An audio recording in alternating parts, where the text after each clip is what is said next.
عشان نرجع حد خان اليوم، بس قلنا نتقطع كم شغلة ونروح. واصلين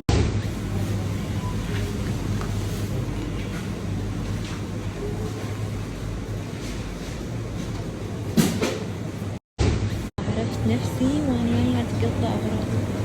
تقولي بتطبخي؟ قلت له ايه. عرفت عدي الصوب ناخذ لنا شغلات، هذا انا اموت عليه. شيبس خليتي؟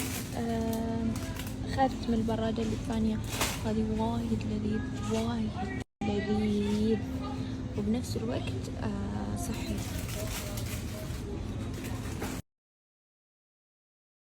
اللي انا استخدمه حتى في الكويت almond milk sugar free. اللي انا